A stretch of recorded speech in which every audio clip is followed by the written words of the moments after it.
environmental damage across Canada and internationally by Canadian mining companies.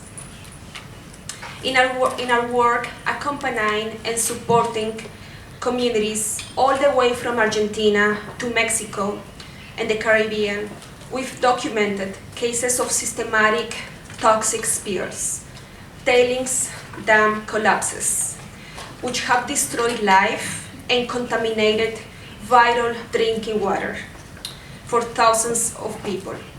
We've also documented multiple cases of militarization, repression, and even the killings of environmental leaders, such as Mariano Barca. Mariano Barca was a Mexican environmental defender who was assassinated with impunity in 2009 for opposing a Canadian mine in Mexico. So there's an undeniable pattern.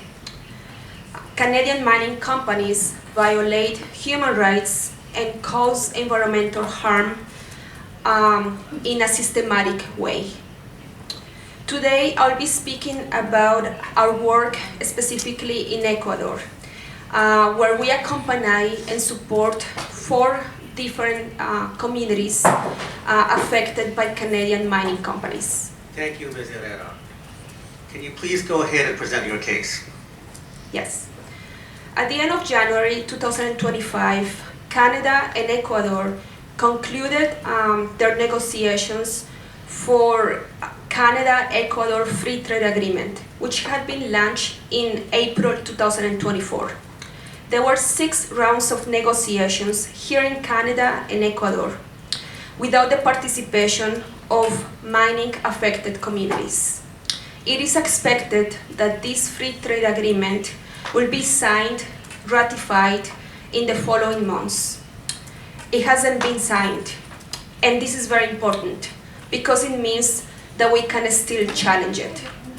So I would like to tell you more about this and why it needs to be challenged in Canada and in Ecuador, as Zenaida and Hortensia have urged us to.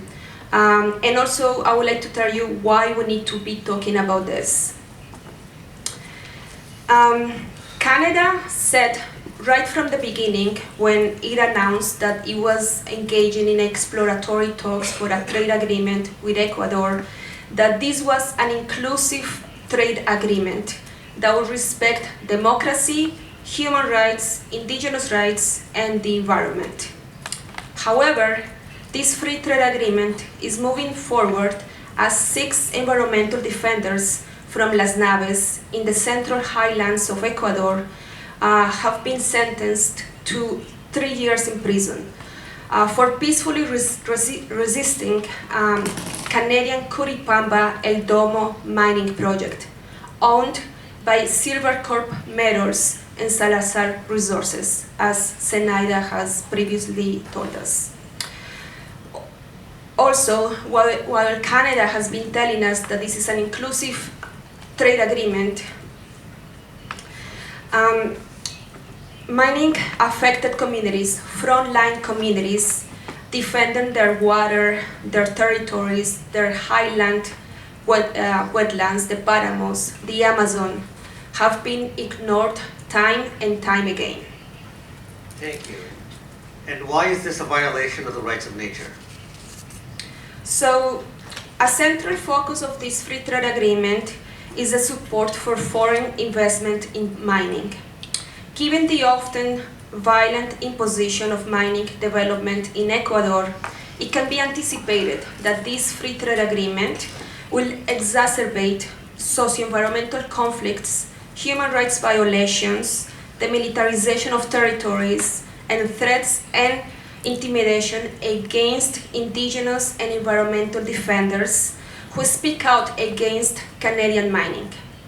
It can also be anticipated that this free trade agreement and more mining in Ecuador in ecologically sensitive areas, such as the Paramos, such as the Amazon, and many other regions in Ecuador, will put at risk endemic animal species and vital water resources that are vital for thousands of Ecuadorians.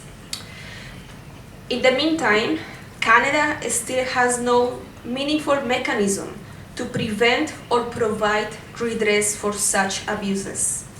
Canadian mining is already having a negative impact in key and sensible ecosystems in Ecuador, such as the Paramo, as Hortensia has told us.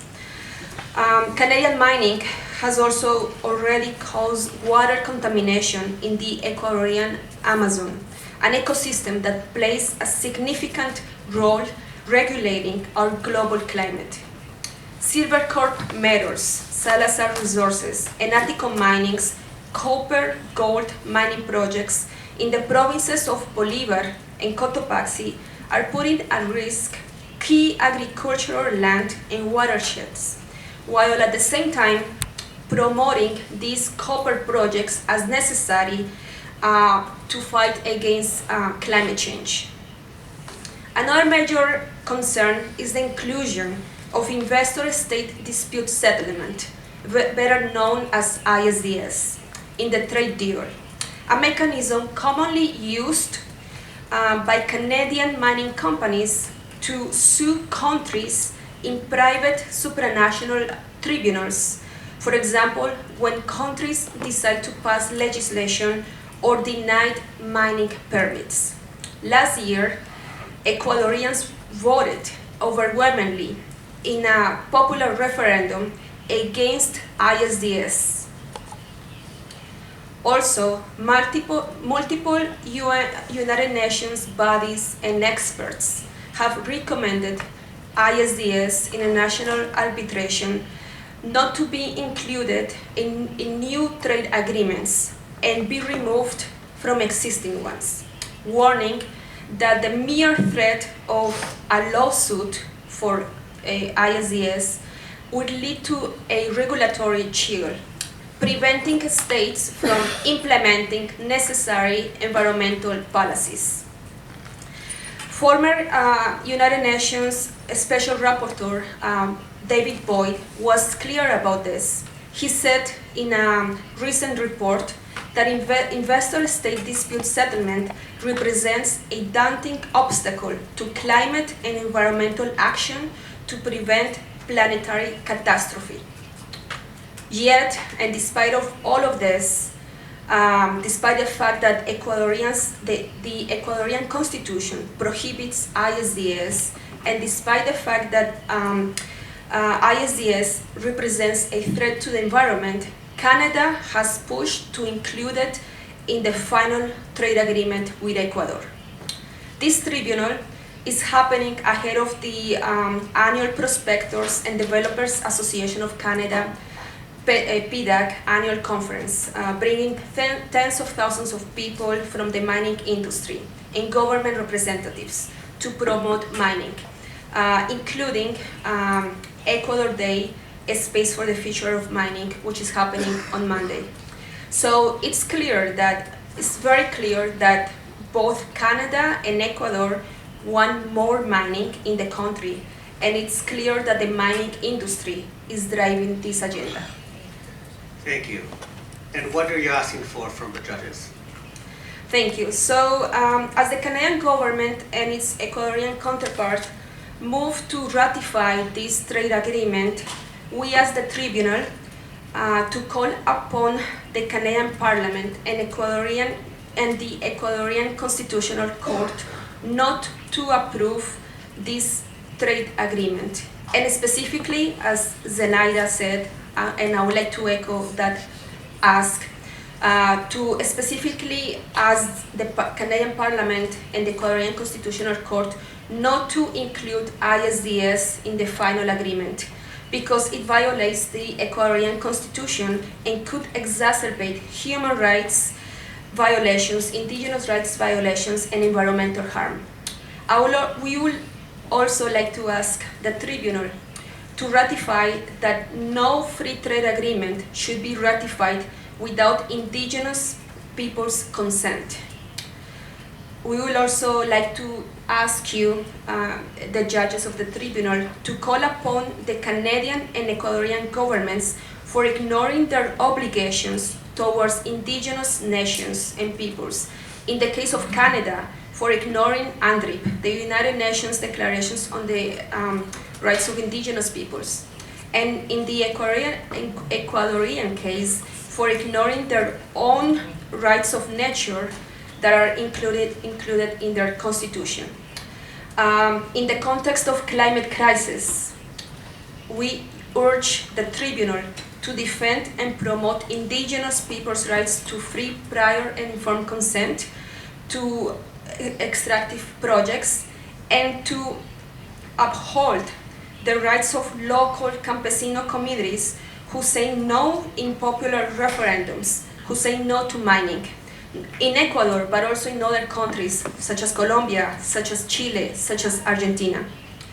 And finally, as you know, many people know who live here in Canada know, Canadian companies have a responsibility to respect human rights.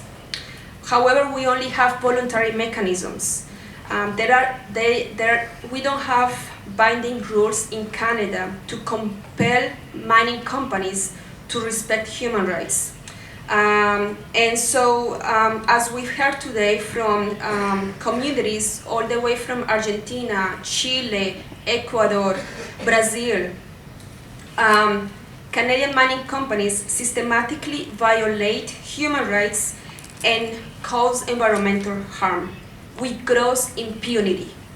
Therefore, we urge the tribunal to call upon the Canadian government to pass mandatory human rights and environmental due diligence legislation to hold Canadian mining companies accountable for their behavior overseas, and strengthen the capacity of the much needed Canadian Ombudsperson for Responsible Enterprise by providing the office the promised investigatory powers to compel witnesses, testimony, and documents. Thank you.